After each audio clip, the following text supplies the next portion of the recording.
जय हिंद, जय भारत दोस्तों। मैं पुष्पेंद्र गौड़ पुनः आप सभी का स्वागत करता हूं मेरी चैनल गणित की चौपाल पर। दोस्तों, आज मैं आप सभी लोगों से IFMS पोर्टल पर समूह जीवन बीमा से संबंधित जो अपडेशन किया जा रहा है उसके संबंध में चर्चा करने जा रहा हूँ। प्रत्येक वह व्यक्ति जिसका ग्रुप इंश्योरेंस या समूह बीमा हुआ है और जिसका वेतन IFMS पोर्टल से निकल रहा है, तो बीमा का लाभ उसके आश्रित सदस्यों को भी मिले, इसलिए IFMS पोर्टल पर यह अपडेशन जरूरी है। अब यह अपडेशन कैसे होगा, इसके लिए क्या क्या तैयारियां करनी होगी? तो दोस्तों, सबसे पहले आपको अपना एम्प्लॉय आईडी लेना होगा। अब एम्प्लॉय आईडी आप कहाँ से ले सकते हैं? तो आप अपने DDO से भी एम्प्लॉय आईडी ले सकते हैं, और जो अब आपकी सैलरी स्लिप निकल रही है, वेतन पर्ची आ रही है, उस पर भी आपको आपकी एम्प्लॉय आईडी मिल जाएगी। यह 9 अंकों की आईडी होगी। आप सबसे बढ़िया अपने DDO से अपनी आईडी प्राप्त कर लें। चाहें तो DDO से ही अपना पासवर्ड भी रीसेट करवा लें। अगर पासवर्ड रीसेट नहीं होता है तब भी आपका काम चल जाएगा। तो हम सबसे पहले दोस्तों चलते हैं कि IFMS पोर्टल पर अपडेशन कैसे करना है। तो आप किसी भी ब्राउज़र में जाकर के आप IFMS को सर्च करेंगे, तो दोस्तों यहाँ पर आप देख रहे हैं ऊपर ही ऊपर यहाँ पर लिखा हुआ है mptreasury.gov.in IFMS।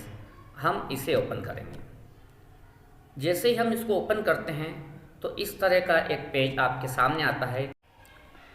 इस पेज पर आपको अपनी यूज़र आईडी यहाँ पर डालना है। तो जैसे कि मान लो मेरी यूज़र आईडी है, तो मैं अगर उसको यूज़ करता हूँ तो यूज़र आईडी 9 अंक की होगी, उसको हम यहाँ पर डालेंगे। अब रहा पासवर्ड। पासवर्ड प्राप्त करने के 2 तरीके हैं।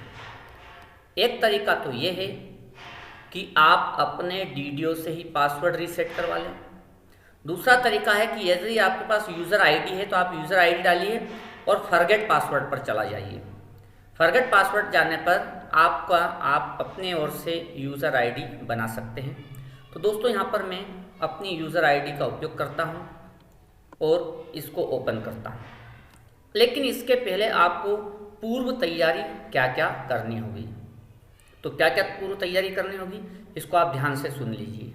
सबसे पहले आपको जो एम्प्लॉय है उसको अपना एक पासपोर्ट साइज़ का फ़ोटो और अपने सिग्नेचर को स्कैन करवा कर पेन ड्राइव में या कंप्यूटर में सेव कर लेना है। पहला काम तो ये करना है।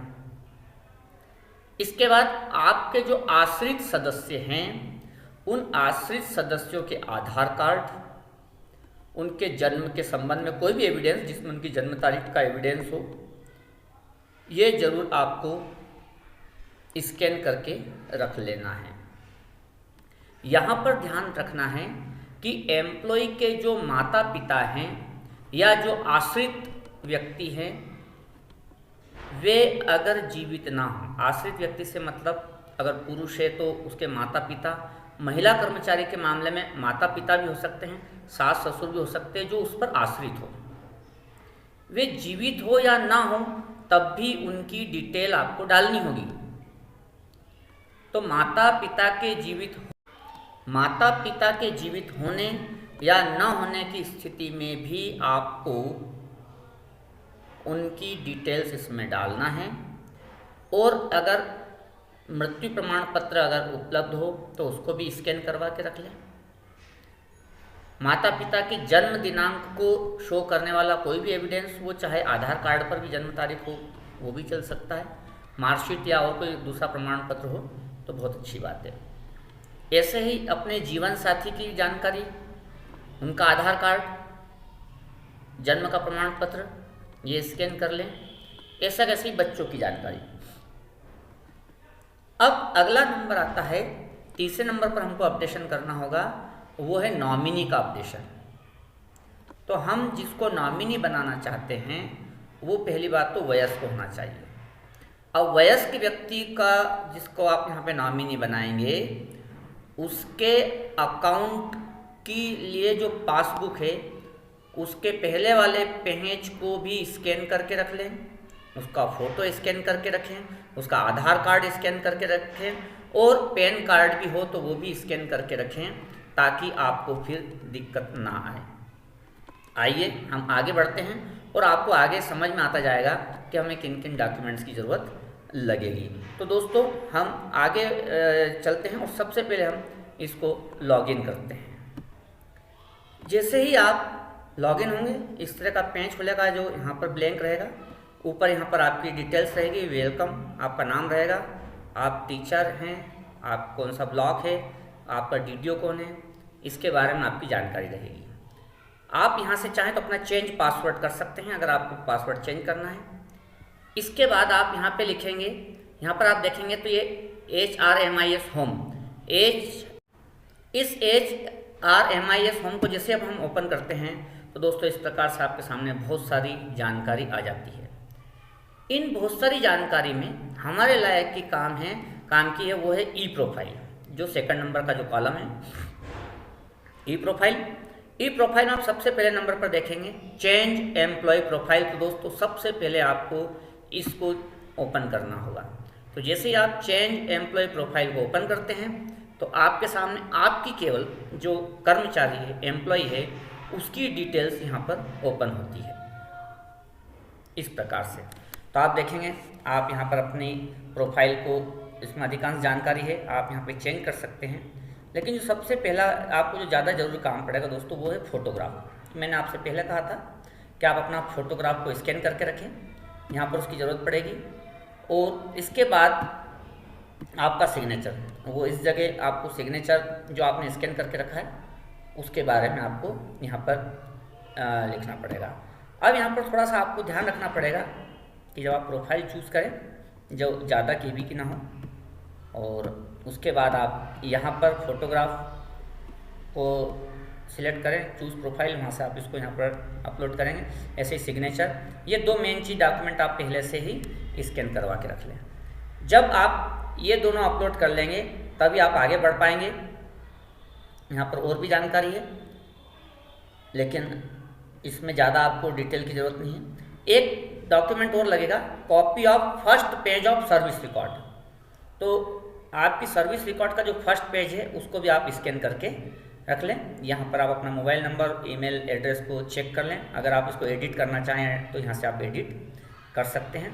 और इस प्रकार से सबसे पहले एम्प्लॉय की जो डिटेल्स हैं वो सारी डालने के बाद नीचे आकर के आप इसको सेव कर दें।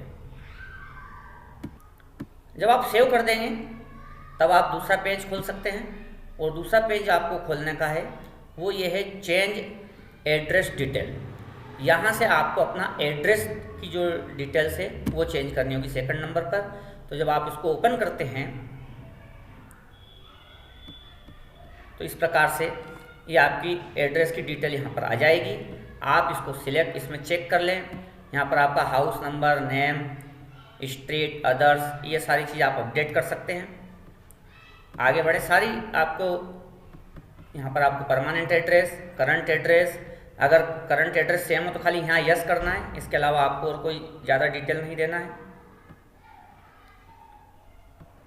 अब इसके लिए आपको कोई एक एड्रेस प्रूफ के लिए वैलिड डॉक्यूमेंट क्या लगा रहे हैं आप, आधार कार्ड, ड्राइविंग लाइसेंस, पासपोर्ट, उसको टिक करें और फिर उसको यहाँ पर अटैच करना है। इसलिए एड्रेस प्रूफ के लिए आपको एक डॉक्यूमेंट्स को स्कैन करके पहले से रखना है ताकि आपको इस फॉर्म को भरते समय कोई दिक्कत ना आए। जब ये काम हो जाए आप सेव कर दीजिए, तभी आप अगले पेज पर काम कर पाएंगे। सेकंड नंबर पर आपका एड्रेस डिटेल हो गया। फिर आप आगे बढ़ेंगे तो आपको तीसरे नंबर पर फैमिली डिटेल्स। फैमिली डिटेल्स को जब आप ओपन करते हैं तो आप पर आश्रित सदस्य, वे सदस्य परिवार के जो आप पर आश्रित हो, जिसमें माता पिता, महिला कर्मचारी के मामले में सास ससुर भी हो सकते हैं। 1 बाय 1 एक एक की डिटेल्स आएंगी। वे चाहे जीवित हो या ना हो तब भी डिटेल्स आएंगी। जीवन साथी की भी डिटेल्स आएगी, चाहे जीवित हो या ना हो। इसके बाद बच्चे, आश्रित जो बच्चे हैं, अगर ऐसा बच्चे हैं जिसकी एज ज़्यादा है, 18 साल 21 साल से ज़्यादा है और वो आप पर आश्रित नहीं है, तो उसकी डिटेल की ज़रूरत नहीं। महत्वपूर्ण चीज़ ये है इसमें कि एक एक मेंबर की आप सारी डिटेल्स भरते जाइए और आपको यहाँ पर लास्ट में उनका बर्थ सर्टिफिकेट और डेथ सर्टिफिकेट, बर्थ सर्टिफिकेट कोई भी डॉक्यूमेंट्स के द्वारा आप उनकी जन्म तारीख को शो कर सकते हैं। इसके लिए कोई वैलिड डिटेल्स या ऐसा ज़रूरी नहीं कि मार्कशीट ही हो, और अगर ऐसे कंडीशन नो रिकॉर्ड फाउंड्स, तो आप यहाँ पर नो रिकॉर्ड फाउंड्स भी का ऑप्शन भी है इस मामले में। और इस प्रकार से 1 बाय 1 आप अपने आश्रित सदस्य, माता पिता या सास ससुर, जीवन साथी और बच्चे, छोटे भाई और बहन भी हो सकते हैं, लेकिन वो आप पर आश्रित होना चाहिए, ये सारी डिटेल्स इसमें फिलअप कर दें, जिससे कि आप के परिवार के सदस्य समूह बीमा का लाभ ले सकें। आप भविष्य में भी इसको अपडेट कर सकते हैं, ऐसा ज़रूरी नहीं। भविष्य में आप अपने बच्चों के संबंध में या और कोई डिटेल्स में कोई चेंज करना चाहें तो वो भविष्य में भी इसमें मॉडिफिकेशन हो सकता है। ये सारी डिटेल्स के बाद जो लास्ट आपको चेंज करना है वो करना है नॉमिनी की डिटेल।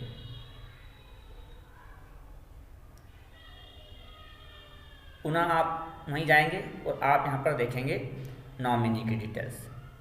नॉमिनी की डिटेल्स में आपको नॉमिनी की जो बैंक पासबुक है उसकी फ़ोटोकॉपी फ्रंट पेज को भी आपको स्कैन करके रखना होगा। हमने नॉमिनी की डिटेल्स को ओपन किया,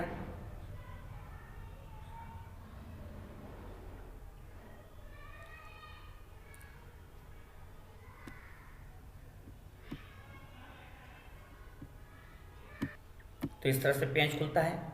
फिर यहाँ पर आपको सिलेक्ट करना पड़ेगा कि नॉमिनी जो select nominee type, family pension, GPF, gratuity किसके लिए, एनपीएस के लिए। तो ये करने के बाद जब आप उसको सबमिट करेंगे तब आप आगे बढ़ पाएंगे। इस पेज पर डिटेल तभी आएगी जब आप फैमिली की डिटेल को कंप्लीट कर लेते हैं, इसके बाद ही आप इसको आगे बढ़ पाएंगे। तो जब आप इसको ओपन करेंगे तो हम यहाँ फैमिली पेंशन को सिलेक्ट करेंगे और फिर सबमिट करेंगे।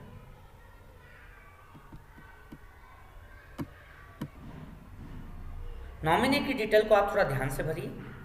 यहाँ पर नॉमिनी का नेम आएगा, क्या रिलेशन है, डेट ऑफ बर्थ आएगी, यहाँ पर कंट्री आ जाएगी, आप कितना शेयर परसेंटेज, अगर अलग अलग 2-3 नॉमिनी अगर बनाना चाहते हैं तो उनके परसेंटेज को आप यहाँ लिख सकते हैं, कितना परसेंटेज आप देना चाहेंगे। यहाँ पर बैंक डिटेल आएगी, बैंक का नाम, अकाउंट नेम, ये नॉमिनी की, तो नॉमिनी का बैंक का नाम, उसका बैंक अकाउंट, उसके पेज की कॉपी भी लगेगी। यहाँ पर पूरी डिटेल्स आपको भरना है। नॉमिनी को लिए कौन सा एक डॉक्यूमेंट उसको वेरीफाई करने वाला, आधार कार्ड, ड्राइविंग लाइसेंस, इसको उसके बाद आप यहाँ पर ऐड कर दीजिए। एक से ज़्यादा नॉमिनी है तो एक से ज़्यादा फॉर्म भी आप भर सकते हैं। तो ये मेन चीज़ें हैं। इसके अलावा और भी जो चीज़ें हैं वो आप बहुत इजी हैं। जब आप इसको पुनः ओपन करेंगे तो यहाँ पर और भी कुछ कॉलम है उसके नीचे जिसको आप इजीली फिलअप कर पाएंगे। अब एजुकेशन से रिलेटेड भी इसमें डिटेल्स देनी होगी, तो आप अपनी मार्कशीट, जो हायर मार्कशीट है, उसको भी स्कैन करके रखें, क्योंकि आपके डेट ऑफ बर्थ के एविडेंस के लिए भी मार्कशीट की ज़रूरत लगेगी और अदर डॉक्यूमेंट्स के लिए भी आपकी मार्कशीट लगेगी, वेरिफिकेशंस के लिए, आपकी एजुकेशन क्वालिफिकेशंस के लिए भी लगेंगी। तो आप अपनी मार्कशीट को भी यहाँ पर स्कैन करके रखें। तो मैंने आप लोगों को बताया है कि सारे आश्रित सदस्यों के आधार कार्ड, आपका फ़ोटो, आपके सिग्नेचर, ये स्कैन करना है। आपकी हायर मार्कशीट, जन्म तारीख को शो करने वाले डॉक्यूमेंट, उसको स्कैन करके रखना है। नॉमिनी के डॉक्यूमेंट्स, पैन कार्ड, आधार कार्ड, बैंक अकाउंट के डिटेल्स और पासबुक की फ़ोटोकॉपी, इसको भी आपको स्कैन करके रखना है। साथ ही साथ आपकी क्वालिफिकेशंस को शो करने वाले डॉक्यूमेंट्स को भी स्कैन करके रखना है। ये सारी तैयारी करने के बाद आप इसको लॉगिन करें। इसके साथ साथ मैंने आपसे कहा कि माता पिता जीवित हो या ना हो तब भी उनकी डिटेल्स इसमें डालनी जरूरी है। इस प्रकार से आप इसको अपडेट कीजिए, क्योंकि लास्ट तारीख जो है इसकी 31 मार्च है। 31 मार्च तक आपको इसको अभी अपडेट करना है। आप फ्यूचर में भी कोई चेंजेस होता है आप नॉमिनी बदलना चाहें तो बदल सकते हैं, फ्यूचर में भी आप इसको चेंजेस कर सकते हैं, लेकिन अभी फर्स्ट फेज में तो आपको 31 मार्च तक इसको अपडेट करना ही होगा। पुनः मिलेंगे कुछ नई जानकारियों के साथ, तब तक के लिए जय हिंद जय भारत।